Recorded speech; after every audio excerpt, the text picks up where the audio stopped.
esto que hemos denominado Tu Momento.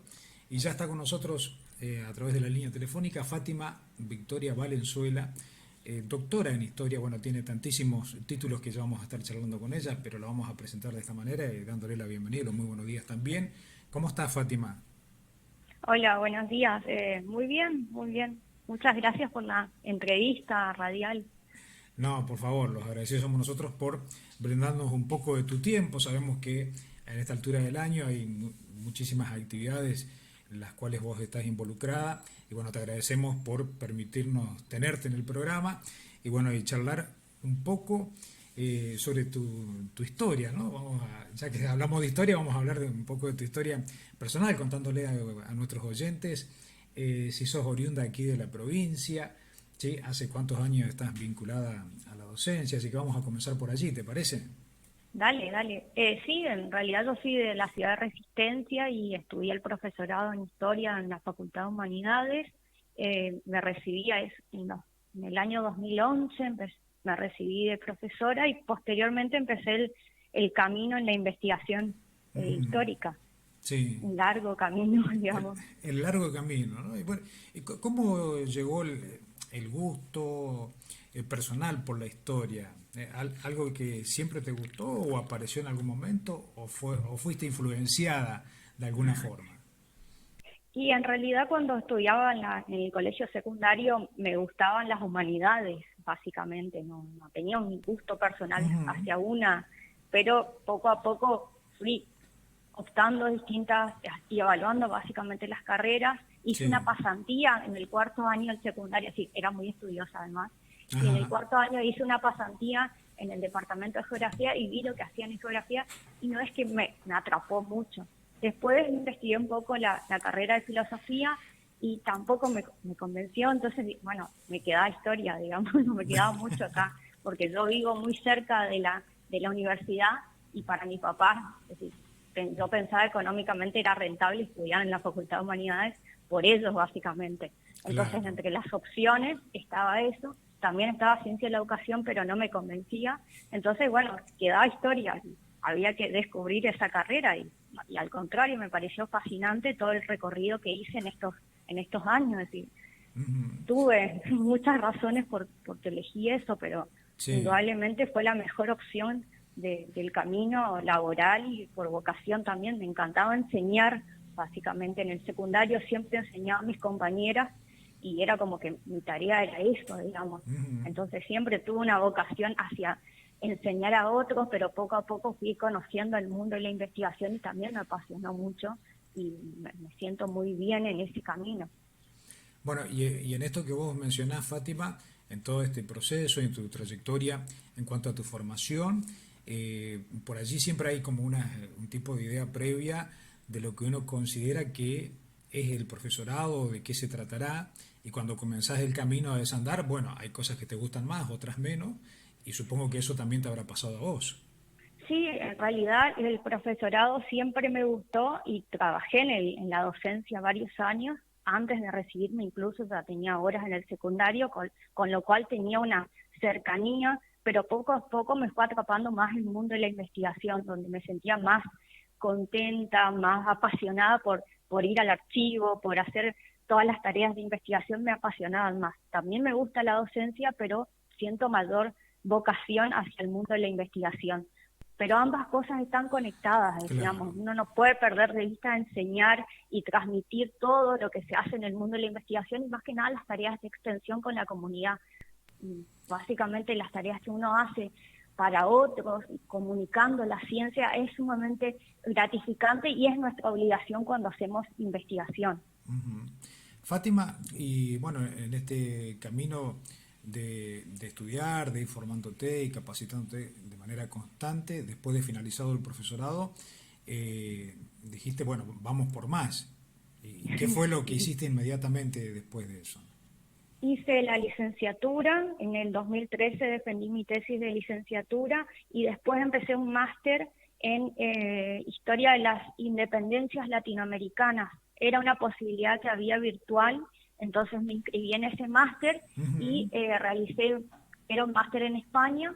Ese Sí. fue mi primer camino o mi primera instancia de aprendizaje en el extranjero, y después salió una posibilidad con una beca de investigación, que era una beca WIP, que es para latinoamericanos, y pude ir a estudiar un máster en humanidades digitales en España. Allí estuve 6 meses y me formé en las humanidades digitales, que es un campo nuevo, básicamente para las investigaciones, y es un campo que está vinculado con las tecnologías, con más que nada con la computación, con la ingeniería en sistemas, que sirve para la explotación de datos. Un campo sumamente nuevo y que acá en Argentina todavía no está desarrollado. Claro. Y después, bueno, en medio de ese camino hice el doctorado y terminé el doctorado y defendí la tesis doctoral en el año 2018 en Buenos Aires. Entonces fue un camino bastante rápido, bastante intenso, pero básicamente siempre a partir del financiamiento público, de las becas, tanto de la Secretaría de Ciencia y Técnica de la UNE como del CONICET, que eso es lo que abre posibilidades para que uno pueda ir formándose y haciendo todo este camino, digamos. Porque si no, es muy difícil, ¿no, Fátima? Más allá que en los últimos tiempos hay muchas opciones y posibilidades, pero no tenemos que ir tan lejos, ¿no? Hace un par de años atrás esto era casi impensado o muy difícil de conseguir si no tenías una beca o una ayuda necesaria como para seguir la especialización que vos deseabas. Claramente es casi imposible si uno tiene que mantenerse con las horas del colegio, no puede, porque uno tiene que estar constantemente viajando a tomar cursos en otro lado. Es decir, yo me acuerdo cuando tomaba los cursos de doctorado me pasaba mucho tiempo, tanto en Buenos Aires como en Córdoba también tomé, y uno tiene que pedir licencia y a veces no hay. Entonces es importante tener un financiamiento como la beca de CONICET, que financia las 40 horas semanales para que uno se dedique exclusivamente a eso. Entonces, si uno no tiene ese financiamiento, no podría hacer este camino, o lo hace, sí, pero en un tiempo más extenso y con otros tiempos. Y en este camino, los tiempos son sumamente valiosos e importantes. Y el dinero también hay que pensarlo, porque uno necesita vivir para poder desarrollar todo este camino, digamos, en la investigación. Claro, si no es complicado.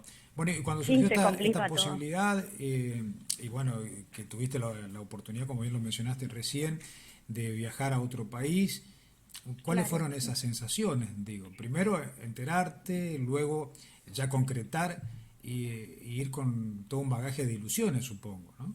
Claro, y básicamente el sueño de cualquier historiador, o más que nada las personas que nos formamos en historia colonial, es estar en España, más que nada en Sevilla, y conocer el archivo de Indias, y es como el principal objetivo que tenemos nosotros cuando nos formamos, porque es la principal ilusión que tenemos. Pero también la formación en el extranjero nos habilita numerosas puertas y empezamos a conocer a otros profesores, o básicamente tener clases con los que tantas veces leímos, con esos profesores que nosotros los leíamos en papel acá, y allá yo tuve la posibilidad de tener clases con profesores que los había leído, y es como un nuevo espacio. Además, tener compañeros en el extranjero también es diferente. Estar fuera mucho tiempo de la casa y de su universidad de origen es diferente también, porque implica un crecimiento y son nuevas posibilidades. Más que nada los conocimientos también alcanzados son importantes, porque básicamente donde yo me formé esos conocimientos acá en Argentina yo no los tenía, entonces me abre un camino diferente con numerosas oportunidades, básicamente. Claro, y Fátima, bueno, cuando tuviste que viajar y demás, en el ámbito familiar, ¿qué te decían? Y era como complicado, porque eran 6 meses, pero siempre mi familia me acompañaba en todo este camino. Es decir, un camino bastante largo de distintos viajes, que ellos a veces te preguntan, ¿pero te vas de vuelta a hacer qué? Y bueno, hay que explicarles y que entiendan cuál es el camino y qué nos vamos a hacer afuera, básicamente, y por qué es necesario.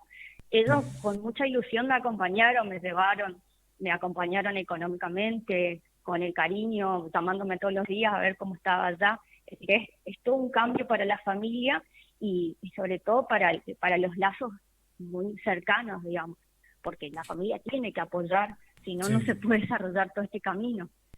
Bueno, porque es distinto. Además, como vos lo decís, ¿no? De estar tantos meses fuera, de tu país, de tu provincia, más allá de conocer a otra persona y que estás ilusionado por el proyecto y por los objetivos que tenés en mente, se extraña a la distancia todo aquello que vas dejando de lado.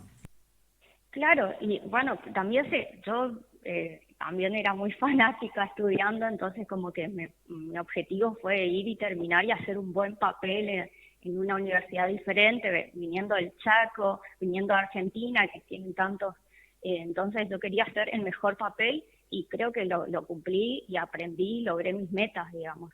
Pero básicamente me pasé estudiando esos meses, no me arrepiento, porque me parece que para eso fui y para eso están las becas al extranjero, Sí. pero bueno, es una oportunidad única que se da, que es ir, que te paguen para ir a estudiar y formarte en algo tan importante que me permite y me abrió unas puertas acá en Argentina. Fátima, muchos te habrán preguntado o también escuchás el comentario por allí. Bueno, te especializás, vas obteniendo distintos títulos, pero más allá del título en sí, tu formación, se va agrandando y que después vos me dirás, ¿no? ¿Cómo está visto aquí en nuestro país, en la Argentina? Si es reconocido, de qué manera se lo reconoce o no, más allá de que, bueno, recibiste una beca, tuviste la posibilidad de hacerlo, pero después de eso, ¿cuál es el proceso o en qué etapa se encuentran, en este caso vos y otros tantísimos colegas que han tenido una trayectoria también impresionante en cada una de las especializaciones que han realizado? Y pasa que el después de una beca doctoral y de haber terminado un doctorado, se abre un nuevo camino que es entrar al ingreso a CONICET. Y ahí las cuestiones son más difíciles porque hay pocos ingresos en CONICET y muchos aspirantes con carreras muy buenas, exitosas, excelentes, entonces las competencias son bastante difíciles, es un periodo bastante estresante, pensando que en la ciencia en Argentina hay pocos recursos y pocas inversiones en ciencia, entonces ahí es como un espacio difícil que transitamos más que nada las personas entre 30 a 40 años que todos queremos ingresar al mundo de la investigación y tener un sueldo estable, digamos, porque en realidad nosotros no podemos seguir viviendo de becas siempre, necesitamos nuestro sueldo y Claro. eso, y una seguridad laboral que cuando somos becarios no tenemos. Esa situación ha ido cambiando en el tiempo, se ha ido mejorando en Argentina, pero la inestabilidad propia a veces de la realidad económica ataca un poco al mundo de la ciencia como ataca a todos los otros sectores, digamos. Entonces, como que nuestra situación es bastante, eh, no es Claro, no, no idílica, difiere a la de digamos, es tantas como, otras personas. no difiere. Entonces, nosotros estamos constantemente buscando recursos, buscando otras formas de inversión y los recursos en ciencia son pocos, escasos para la cantidad de científicos que tenemos, que eso es importante en un país, que tengamos muchos científicos, porque se supone que eso nos permite pensar en futuros nuevos y diferentes para nuestra sociedad y buscar soluciones a los problemas que tenemos todos los días. Los científicos están para eso. Claro, sobre todo eso. Fátima, y bueno, vos lo mencionaste también, ¿no? La importancia y la relevancia que tiene de tener científicos en distintos ámbitos de Claro. nuestra sociedad para que nos potencie, para mejorar y para salir de un letargo que aparentemente venimos hace un buen tiempo. Y supongo que en ese camino muchos de tus colegas, tus pares, cada vez que charlan o hablan, miran un poco esto también y digo, ustedes los vuelcan de alguna forma no solo en la investigación, como es tu caso, sino también en el trabajo que se hace dentro de las universidades, ¿no? De la facultad, para ver también desde allí qué cosas nuevas aporta. Claro, básicamente una de las líneas más importantes hoy en día en CONICET, más que nada en el ámbito científico argentino, tiene que ver con las tareas de extensión y transferencia a la sociedad. Y nosotros no solo producimos para otros pares, que serían para otros Mm, científicos, sino sí, que producimos para solucionar los problemas cotidianos con la sociedad, para compartir el conocimiento con la sociedad. El científico no puede estar encerrado en su laboratorio, o por ejemplo el historiador en el archivo, sino que tiene que estar compartiendo ese conocimiento con la comunidad de origen, con otras comunidades, con las escuelas secundarias, en las universidades. Esa es nuestra principal tarea, estar en la sociedad compartiendo todo ese conocimiento. que eso es un cambio, una perspectiva nueva y un paradigma nuevo del científico en la actualidad. Eso te iba a Antes el consultar, científico ¿no? Me estaba. parece que eso no se daba antes. No se daba antes, el científico escribía para sus pares y ahí terminaba su tarea. Y hoy en día el científico tiene que estar en la sociedad porque la sociedad es la que nos está financiando nuestro capital y básicamente nuestros sueldos salen de parte de las rentas públicas y de los ingresos públicos. Entonces nosotros tenemos que estar haciendo transferencia a la sociedad. Eso implica dar charlas, participar en la radio, por ejemplo, hacer comunicación pública de la ciencia, que eso es un concepto muy nuevo y es una nueva forma de hacer ciencia, comunicar a la sociedad y que la sociedad sepa que en nuestra provincia hay tantos científicos y los científicos hacen eso y romper varios estereotipos, es decir, el científico no es el del laboratorio, el científico también es el historiador, el sociólogo, un montón de otros que a veces no se percibían como científicos también en la sociedad, más que nada en la sociedad argentina. Claro, está buena la aclaración que haces porque todavía existe, ¿no? Como ese imaginario de que el científico es aquel que está encerrado en un laboratorio y que no tiene otra vida más que esa, ¿no? Claramente, el científico de las ciencias duras, es decir, el matemático, el Mm, físico, el químico, y en realidad dentro de las ciencias humanas hay un montón de científicos que no se visten con es decir, no andan con su microscopio, tampoco con su bata blanca, pero hacemos ciencia y esa ciencia es tan o más importante como la otra porque suma y busca solucionar problemas sociales básicamente y pensar a la sociedad, dar respuestas a la sociedad. Esa es la tarea del científico. El Fátima, historiador y en la rama de trata de ustedes de hacerlo las eso. humanidades, digo, ¿qué aporte les pueden brindar o les brindan, de hecho, a la sociedad? Digo, por el común de la gente por ahí, eh, como que no sabe muy bien cuál es ese rol o ese papel o en qué ayudan ustedes, ¿no? Bueno, en el caso del historiador, yo voy a hablar desde mi disciplina, Sí, sí, el seguro. historiador permite, es decir, es tan importante el conocimiento del pasado porque nos sirve para repensarnos el hoy, repensar nuestras sociedades, replantearnos una serie de estereotipos, de problemas, de cuestiones que están irresueltas. El historiador es fundamental para repensar el presente. Entonces, nosotros construimos una historia para que podamos resolver problemas del presente que están irresueltos. Y sobre todo, crear espacios de memoria y crear espacios de conocimiento sobre nuestros pasados. Nosotros, en el caso de nuestro grupo de investigación, trabaja historia colonial, específicamente en la región del nordeste colonial en sentido amplio, y es muy importante repensar el pasado colonial de nuestras sociedades, tanto indígenas, los afrodescendientes o los esclavizados, y las relaciones que se gestaban entre unos y otros, porque nos sirve para repensarnos quiénes somos hoy nosotros, qué sociedad somos y de dónde nos construimos y cuál fue nuestro pasado. No olvidarnos nunca de eso. Sí, es muy importante lo que hace el historiador, también lo que hace un sociólogo, un antropólogo, un lingüista, Mm, por, porque tiene una razón de ser. sí, El tema es que a veces todo lo que nosotros producimos en el ámbito científico no se comunica, no claro, o llega no todavía a llega a los la espacios totalidad del de la población, secundario o digamos, la ¿no? primaria. Claro, no llega. Sí, Sí. vemos a veces repeticiones de ciertas cosas que tienen Fátima, millones de y eso a errores. qué se debe? ¿Pensás que tiene que ver con una cuestión política, es una cuestión idiosincrática, cultural, o es un paradigma que hay que romper? ¿Qué estaría faltando allí como para poder mejorar eso?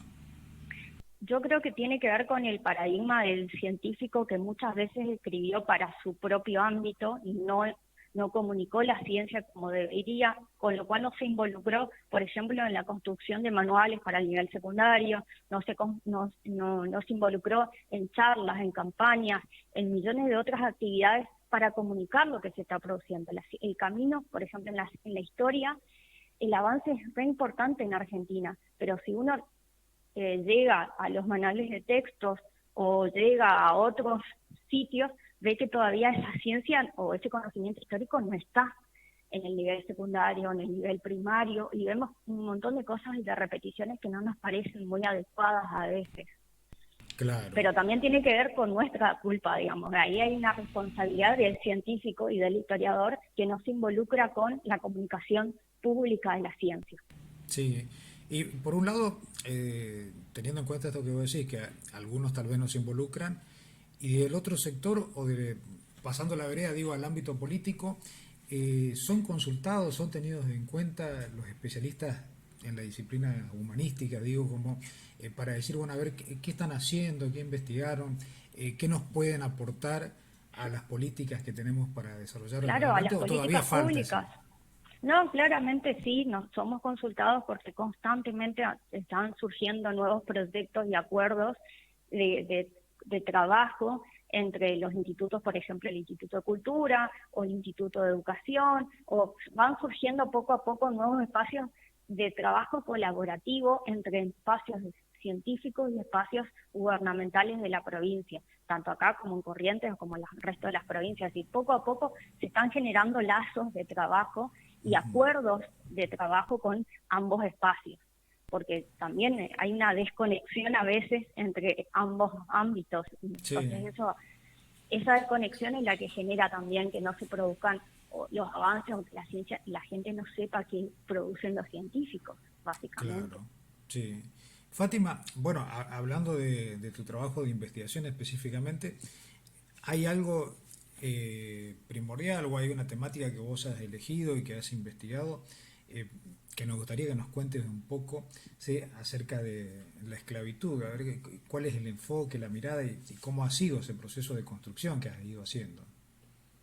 Sí, cuando yo empecé a estudiar, básicamente trabajé el tema de la esclavitud y la abolición en Corrientes a partir del periodo de 1750, 1850, y lo que nos proponíamos era un enfoque demográfico, social, jurídico, para entender cómo había sido la esclavitud en Corrientes, teniendo en cuenta que Corrientes era una ciudad bastante alejada de ese imperio español que pensamos, no sé, en México, Perú, las grandes ciudades como Lima Ujú. o otras, o el caso propio de Buenos Aires. Corrientes era una ciudad bastante periférica, marginal, interior en este camino del virreinato del Río de la Plata, y nos preguntábamos cómo era la esclavitud, es decir, ¿podían los vecinos correntinos tener esclavos? ¿Cuántos tenían? ¿Cuánto salía un esclavo? Pensando que el esclavo siempre era un bien bastante oneroso para algunas sociedades. ¿Qué quiere decir eso? Que era un bien caro, Ujú. que rondaba, por ejemplo, en el caso correntino, entre los 300 a 400 pesos. Si uno compara con una chacra, la chacra era bastante más barata que un pedazo de tierra en la parte rural, era más barato que un esclavo. Mirá Poco a vos. poco fuimos estableciendo que era una sociedad con muy pocos esclavos, es decir, algunos vecinos tenían entre uno, dos, tres esclavos. No obstante, había vecinos de la élite, pienso en gente que, por ejemplo, tenían títulos en el cabildo, es decir, que eran cabildantes, que Ujú. podían tener hasta 10 esclavos, que era un número bastante alto para Corrientes, Sí. y después algunas órdenes religiosas, como el convento de Nuestra Señora de la Merced, que tenía sus esclavos y sus rancherías de esclavos. Pero la gran mayoría de los esclavos eran muy pocos. En torno a eso nos preguntamos, bueno, si es una sociedad con pocos esclavos, ¿cómo eran las relaciones que se gestaban con los otros, es decir, con los indígenas, con los amos, si habían buenas o malas relaciones? Y poco a poco fuimos buceando en los expedientes judiciales para ver si había conflictos, si había maltratos, o cómo era la esclavitud en Corrientes. Eh, Partíamos de una idea que fue muy clásica en la historiografía argentina, que hablaba de que la esclavitud era muy benigna en estos espacios y que no había conflictos. Bueno, poco a poco fuimos tamizando eso y fuimos cambiando esa perspectiva a partir de los casos y litigios y estudiando más que nada las fugas y las resistencias que habían en estos espacios. Ujú. Eso es una línea más de la historia social, Sí. pero también nos interesaba la línea de la historia jurídica para repensar cómo habían sido los procesos de libertad. Es decir, estos esclavos podían ser libres, porque una de las cosas que veíamos en los censos era que los libres, es decir, la categoría libres aumentaba mucho, digamos. Nos preguntábamos por qué aumentaban tanto los Ujú. libres. Eso nos llevó a analizar los procesos de libertad que para la época colonial o postcolonial se conocen como manumisiones. Mirá Ese vos. fue otro abordaje, digamos, que Sí, sí, sí, desarrollamos sí. en la tesis. Ujú. La manumisión era un proceso en el cual el amo, según la legislación española, el amo podía concederle la libertad en forma gratuita a partir del testamento. Así, antes de morir decía, bueno, quiero dejar a mi esclavo libre, por ejemplo. Sí. Entonces el esclavo gozaba de la libertad cuando el amo moría. Entonces era un proceso de manumisión gratuita, no tenía que pagar nada al esclavo. Pero también habían manumisiones pagas y también habían posibilidades, o en el caso de que los esclavos podían comprar su libertad en otras situaciones. Todo eso fuimos viendo, observando y observando cómo se daban Corrientes. Todo eso, esto que yo estoy contando, se había estudiado en otras ciudades coloniales, pero en Corrientes no sabíamos cómo habían Claro, sido no se esos había hecho, ¿no? procesos. No, estaban las fuentes, pero nadie Sí, sí. había establecido cómo eran esos procesos. Y después otro de los temas que nos interesó era pensar el recorrido abolicionista. En la escuela siempre nos dijeron que los esclavos, no sé, se habían terminado en la asamblea del año 13. Sí. Nunca fue así, ¿cierto? Digamos, el proceso fue mucho más tardío y hasta la Constitución del 53 hubo esclavos en la Confederación Argentina, incluso en Corrientes. Bueno, queríamos saber, más que nada, revelar y develar cómo había sido ese proceso abolicionista que había llevado tantos años en Corrientes y en la Confederación Argentina. Y también queríamos ver si había esclavos hacia 1853. Todo ese proceso lo fuimos estudiando ya en una etapa posterior a la tesis doctoral, que tiene que ver con lo que estamos estudiando, lo que estoy estudiando ahora, básicamente.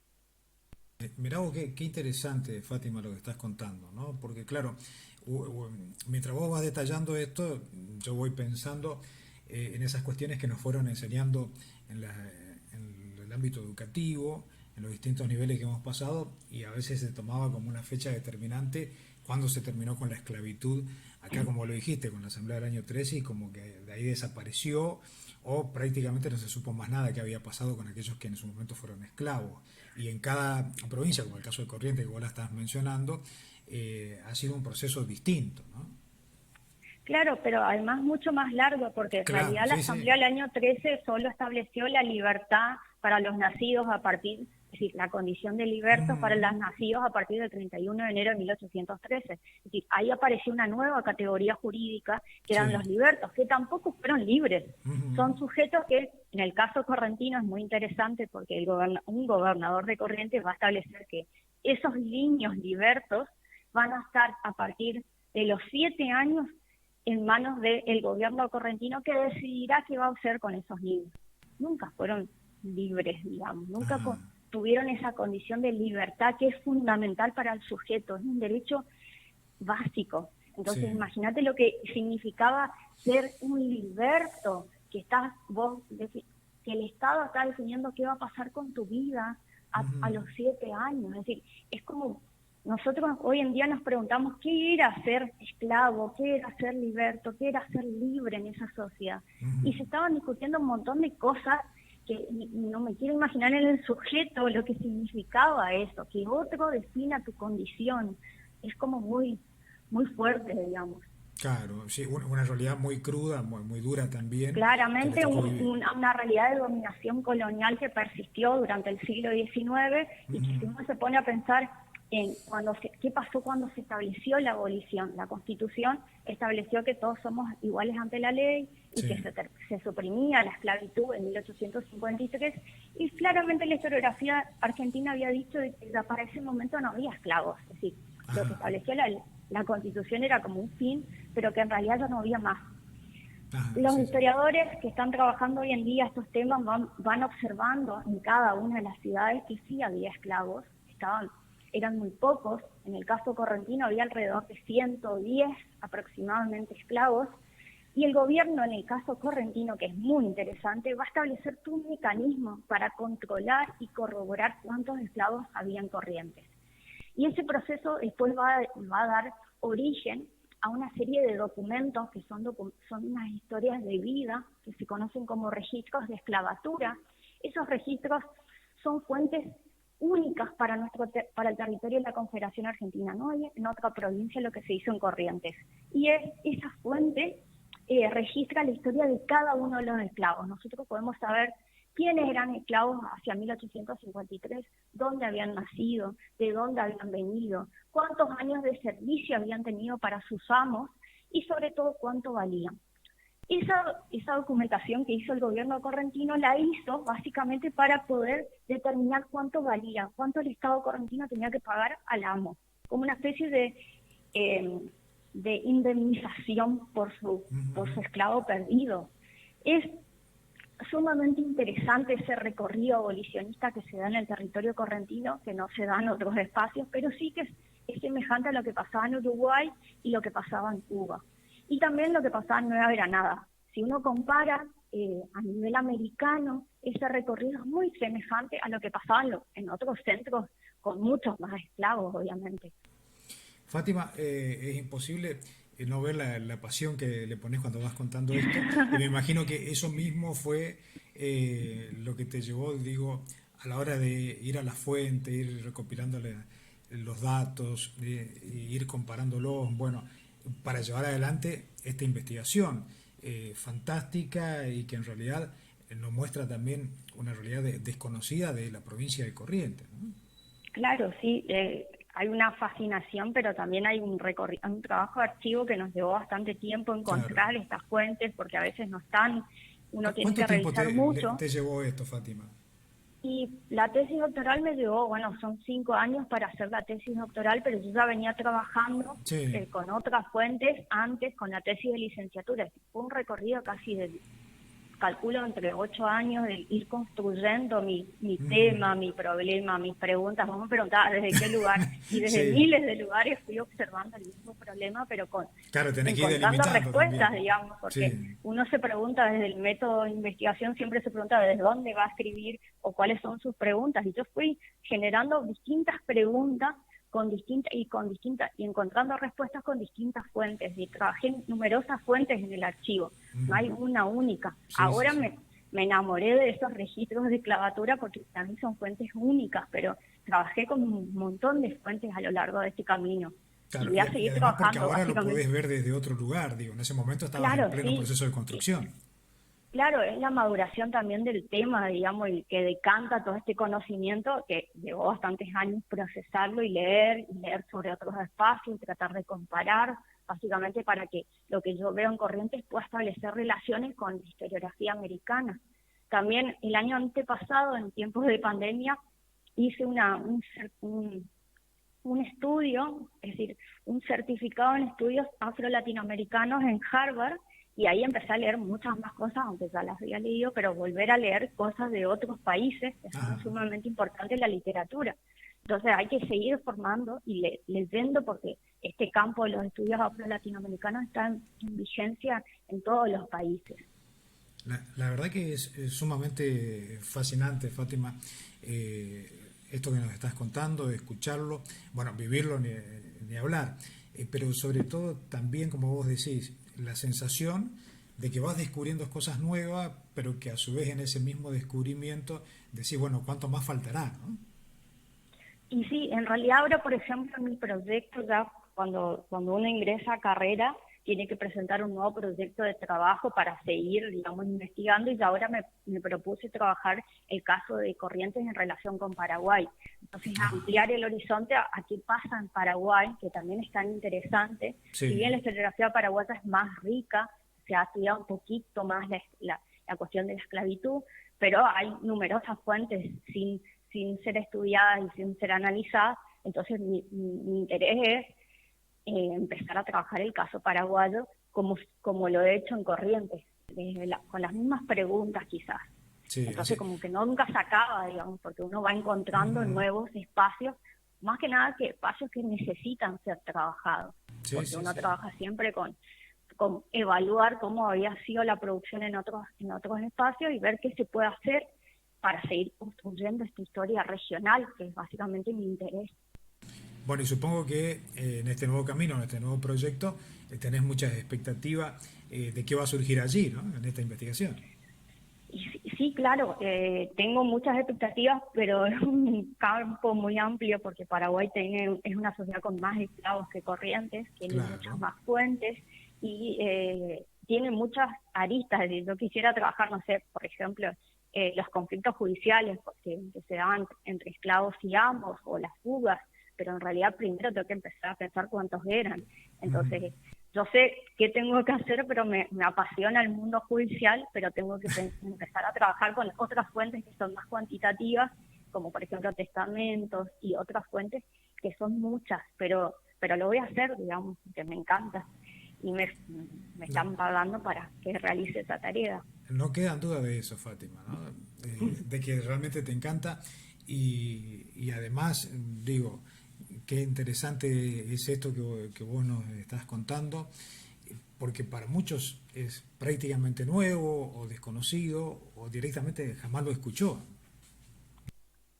Y sí, el tema de la esclavitud es como un tema que alguna vez lo escuchamos en algún acto porque alguien se habrá disfrazado de la bandera o vendedora de empanadas, me acuerdo del acto del 25 de mayo, Sí. y lo habremos estudiado alguna vez con la Asamblea del año 13, pero después nunca más, digamos, nunca más lo pensamos como un problema y como parte de nuestra construcción y nuestra memoria y de quiénes somos. Fíjate que hoy en día, si uno retoma el censo que se está por realizar, creo que el 19 o el 25 de mayo, una de las preguntas es si te sentís o sos parte o te sentís parte de ser afrodescendiente.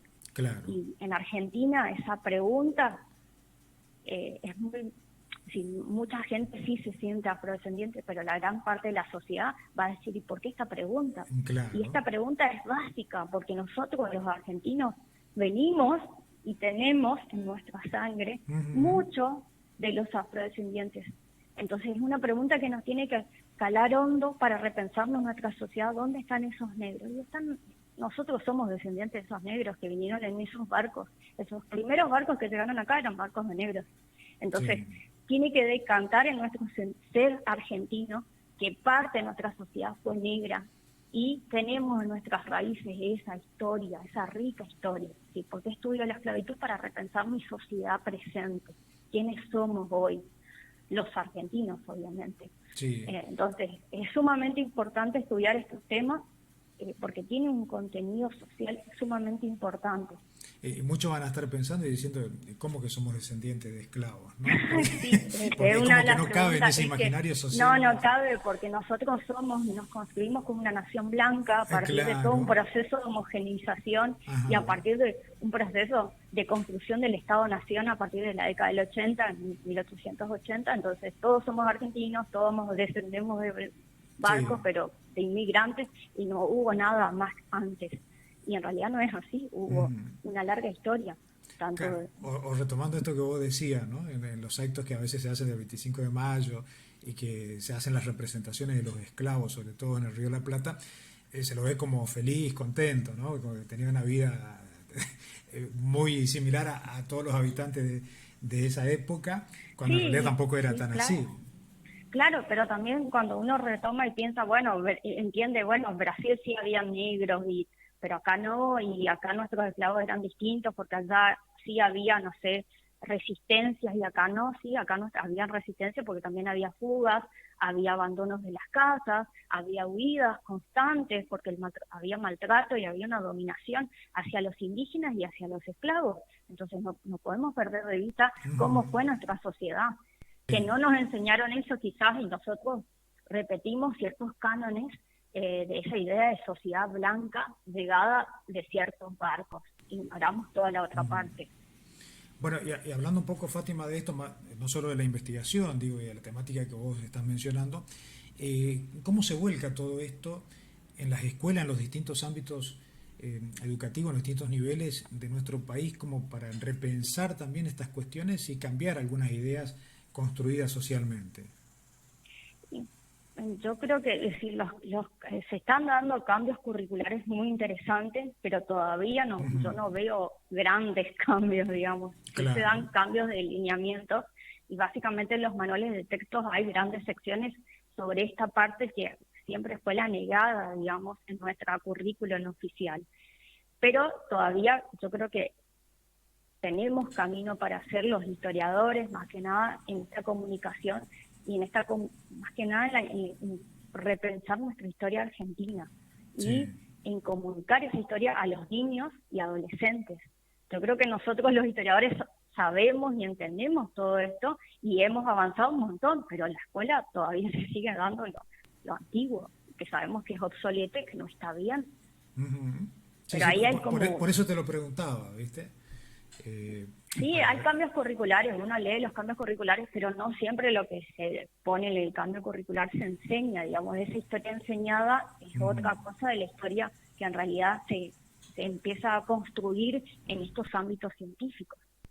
Y El, después también el está tema como... del compromiso del historiador en la construcción de manuales de texto, por ejemplo, se Sí, me ocurre que esa sería una de las tareas que tenemos nosotros los historiadores de involucrarnos más en la comunicación para adolescentes y niños, que a veces eso no queremos hacerlo porque a veces no nos sentimos capacitados o no sí, tenemos tiempo, nos resta tiempo a claro. nuestras investigaciones cotidianas. Pero si nosotros nos involucramos más en la construcción de manuales, libros de secundaria, en charlas, podemos cambiar estas estructuras mentales y romper ciertos estereotipos. Bueno, vos lo Básicamente, mencionaste, en los últimos tiempos hay cambios dentro de los planes curriculares, pero también es cierto que más allá después que si se aplican o no se aplican, también hay como ciertos contenidos que están aparentemente como ya validados y que no se los pueden tocar o modificar, y hay otros que todavía pasan como un proceso de prueba, y después están las claro. asimetrías propias, ¿no? Dentro de nuestro país.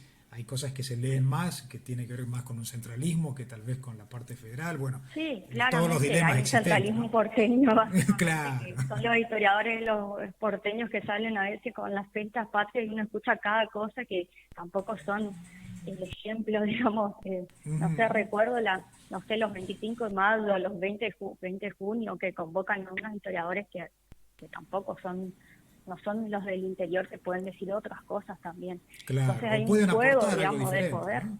Claro, sí, no nos convocan a nosotros nunca, digamos, en la prensa, no sé, digo, pero bueno, no importa. Sí, Uno tiene que también, desde el lugar que está, ir construyendo y saliendo de su lugar de confort, porque yo creo que el historiador o los cientistas sociales creamos nuestro lugar de confort. Y el sí, lugar de confort con la sociedad no lo hacemos. Y nos cuesta hacer la transferencia, porque pensamos a veces, bueno, pero ¿cuánto tiempo pierdo?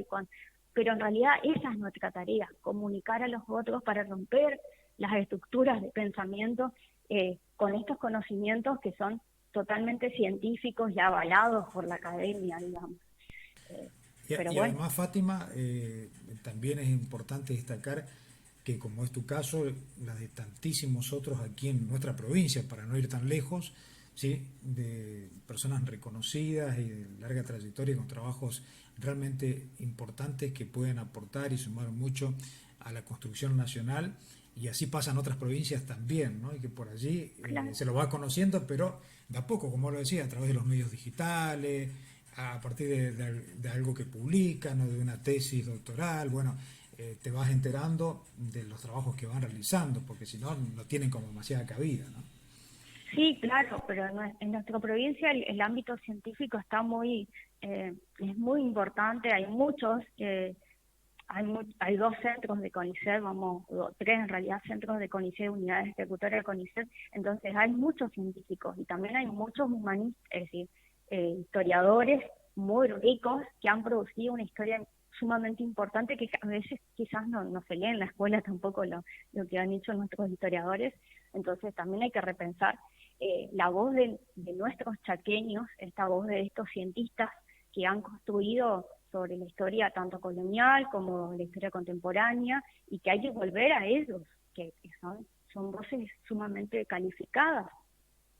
Sí, Si uno le pregunta a un chico, me imagino a un adolescente o a una persona joven a quien reconoce como historiador, dudo que conozcan a alguien del Chaco que tal sea un cual. historiador.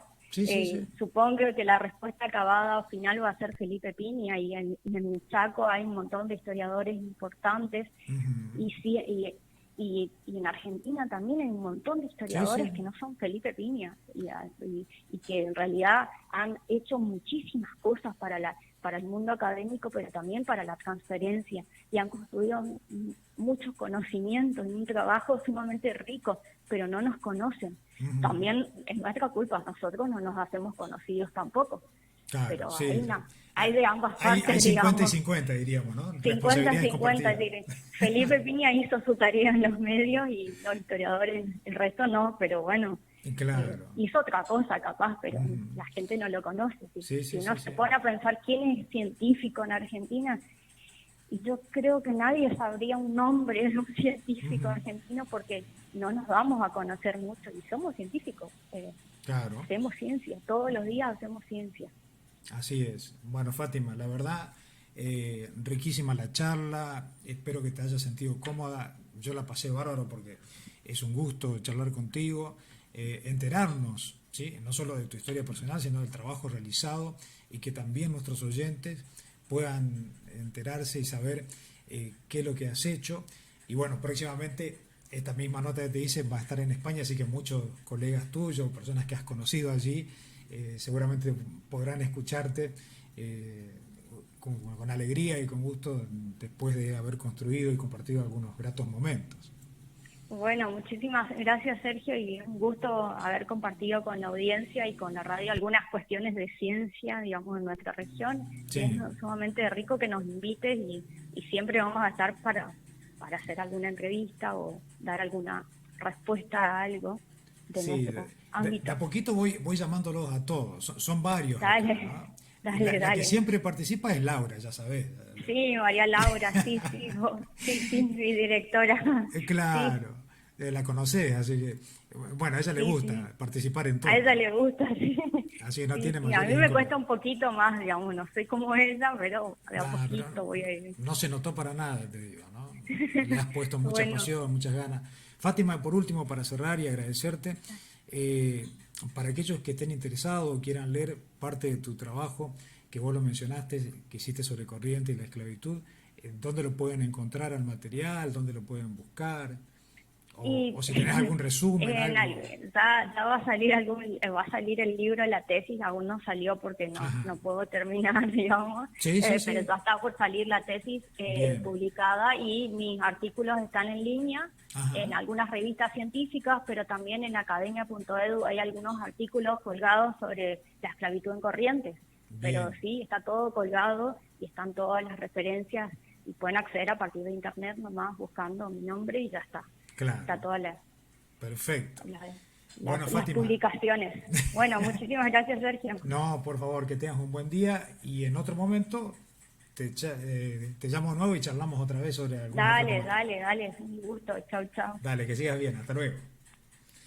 Bueno, hasta allí entonces la comunicación telefónica que teníamos en el programa Tu Momento junto a Fátima Victoria Valenzuela, doctora en historia, ¿sí? Magíster, bueno, infinidad de títulos que tiene y que estaba charlando con nosotros aquí en la mañana. Ha sido un gusto y un placer tenerla en el programa, en esto que es Tu Momento. Espero que también haya sido de tu agrado. La queríamos tener hoy y por eso le agradecemos infinitamente.